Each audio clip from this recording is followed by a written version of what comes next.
हमारी यह महान परंपरा रही है कि औरतों को बच्चलन साबित कर दो।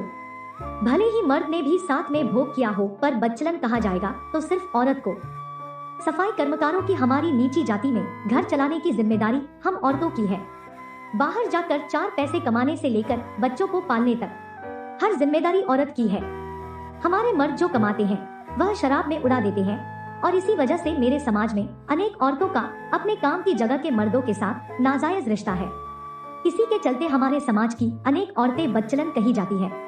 दिन के उजाले में सभ्य समाज के लोग नीची जाति की परछाई से भी दूर भागते हैं, लेकिन रात के अंधेरे में इन्हीं नीची जाति की औरतों को भींचने, उनके साथ सोने, मुंह में मुंह डालकर चूमने और उनके जिस्म की खुशबू सूंघने में उनका धर्म नहीं बिगड़ता है।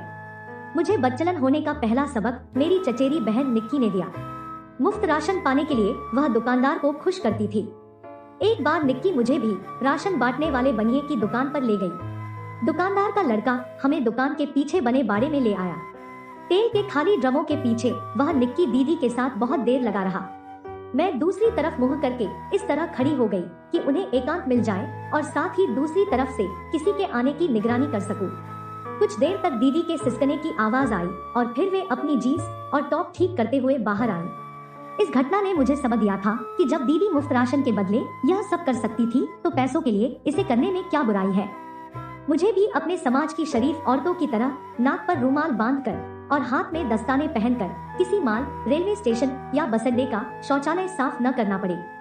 इस बात से डरकर मैंने भी निक्की दीदी के बताए रास्ते पर चलने का फैसला कर लिया था। मैं खूबसूरत और थोड़ी पढ़ी लिखी थी। अनेक मर्द मुझे अपनी बाहों में लेने के लिए बेताब थे। उस समय मेरे जोबन पर सावन की बहार थी। नए नए खिले हुए उभार पुरानी नाप के कपड़ों को फाड़कर बाहर निकलने के लिए बेताब थे। रोज रोज मर्दों की छेड़खानी का विरोध करने से अच्छा था कि समझौता कर लिया जाए। मेरे बनाए हुए कई दोस्त अमीर और सभ्य घरों के थे, जिनकी निगाह मेरे बदन पर रहती थी।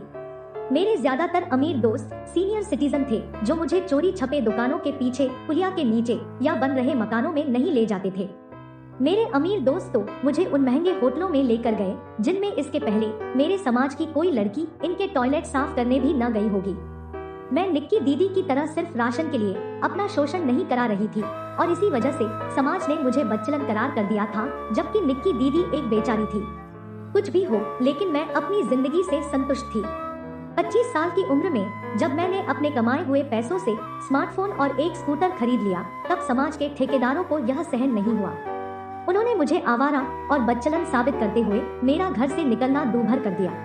परिवार पर दबाव बनाकर मेरी शादी करा दी। मेरा पति राकेश एक प्राइवेट कंपनी में ट्रक ड्राइवर था। सुहागरात के बाद कुछ ही दिन वह मेरे साथ प्यार कर सका। लोग कहते हैं कि मुझे अमीर और स्मार्ट लड़कों की लत लग चुकी थी।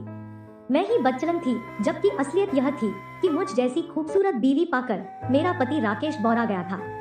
राकेश के ऑफिस के अमीर दोस्त पार्टी मनाने के लिए अक्सर हमारे घर आते थे। जल्द ही मैं उनकी नजरों में चढ़ गई। शराबी राकेश से बिस्तर पर कुछ बनता नहीं था, और उसके दोस्त मेरे कपड़ों की चीरफाड़ करने और मेरे जिस्म पर सवारी करने को बेताब थे। एक दिन जब राकेश ने मुझे घर खर्च के पैसे देने में आनाकानी शुरू कर दी, तो मेरा सब्र जवाब दे गया।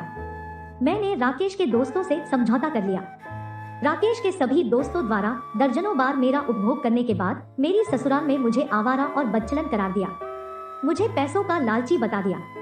राकेश की फैक्ट्री के मालिक का लड़का संदीप मेरा पहला बॉयफ्रेंड था। उसे भी मैंने बगैर पैसों के कभी अपना शरीर नहीं छूने दिया, लेकिन मेरी जिंदगी का अब तक का वही एकमात्र ऐसा बंदा था जिसने मुझे हमेशा इज्जत दी और कभी बदनाम नहीं किया। मेरे बच्चलन होने के चलते राकेश ने अब बहुत ज्यादा शराब पीना शुरू कर दिया था। औरतें अपने पतियों को शराब पीने से रोकती हैं, लेकिन मैं राकेश को ज्यादा से ज्यादा दारू पिला देती थी ताकि वह मेरे साथ जबरदस्ती जिस्मानी संबंध न बना सके। राकेश मेरे नाम का और संदीप मेरे काम का पति बन चुका था, और इन दोनों के बीच राकेश के ढेरों दोस्त भी मुझसे मजे ले रहे थे और उनसे मेरा खर्च चल रहा था। जल्द ही मेरी ससुराल में गली का बच्चा बच्चा मुझे मेरी बच्चलनी के चलते पहचानने लगा था। संदीप पहले से शादीशुदा था। मैं ज्यादा दिनों तक उसकी रखैल बनकर नहीं रह सकती थी। वह अब मेरे खर्चे उठाने में आनाकानी करने लगा था, लेकिन उसने मुझे अपने एक दूर के अंकल के स्कूल में नौकरी दिलाकर इस अजनबी शहर में मेरी रोजी रोटी का इंतजाम करा दिया था। स्कूल में मेरी चपरासी की नौकरी थी। स्कूल के 60 साल के विधुर मालिक राघवेंद्र को भी मैं तुरंत पसंद आ गई थी। वह अपनी स्कूल की स्मार्ट टीचरों को छोड़कर मुझसे फ्लर्ट करना चाह रहा था।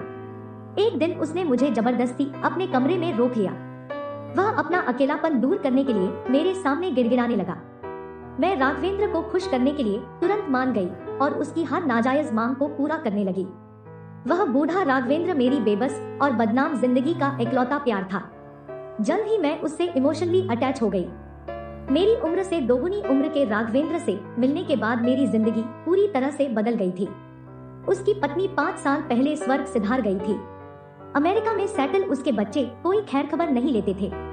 मेरे बर्थडे के लिए राघवेंद्र ने अपने हाथों से केक सजाया था।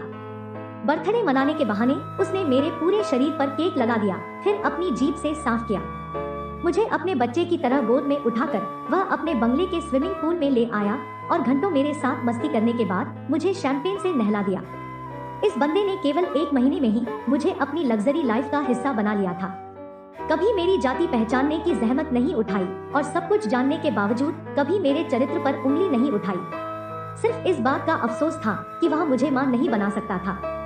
राघवेंद्र ने मुझे हमेशा अपने साथ रखने के लिए अपना पर्सनल असिस्टेंट बना लिया था।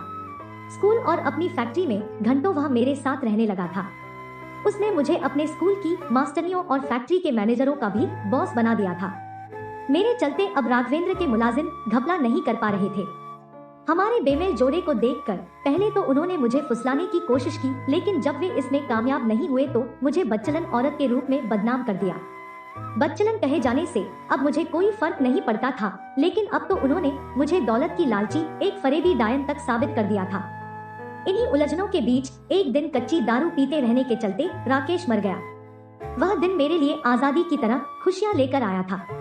बाहर कमरे में राकेश का बेजान जिस्म पड़ा हुआ था और अंदर बेडरूम में मैं और संदीप एक दूसरे में गुंथे पड़े थे। हम देर रात तक खुशियां मनाते रहे। हमने संदीप की लाई हुई अंग्रेजी शराब पी। उसने मुझे अधनंगा करके जमीन पर बिठा दिया, फिर मेरे गले में अपनी बेल्ट फंसाकर मेरे साथ संबंध बनाने लगा। संदीप की याद को बच्चे के रूप में अपनी कोख में लेकर हमने अपने अलग अलग रास्तों पर जाने और एक दूसरे को हमेशा के लिए भूल जाने का वादा किया। मैं ऑटो रिक्शा पकड़कर राघवेंद्र की बताई जगह पर पहुंच गई। उसने मेरा इंतजाम करने के अलावा अपना नाम, काम और इज्जत दिलाने का वादा किया। मेरी कोख में बच्चा होने की खबर मेरे लिए खुशियों की सौगात लेकर आई थी। मैं राघवेंद्र को यह यकीन दिलाने में कामयाब हो गई कि यह उसका बच्चा है और उसने जल्द ही मेरे साथ कोर्ट मैरिज कर ली।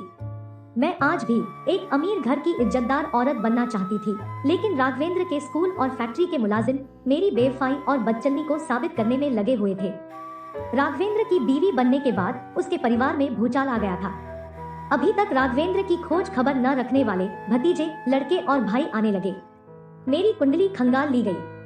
पहले उन्होंने मुझे राघवेंद्र से बेवफाई करने को मजबूर किया, लेकिन जब वे इसमें नाकाम हुए तो एक बार फिर मुझे बदचलन साबित करना शुरू हुआ।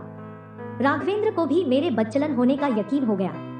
अब वह मुझे घर से निकालने और ठुकराने को तैयार था, पर मैंने कच्ची गोलियां नहीं खेली थी। मेरे पास सबूत है कि उसने मेरा रेप किया है। यह कार्ड खेलते ही सब आरोप हवा हो जाएंगे।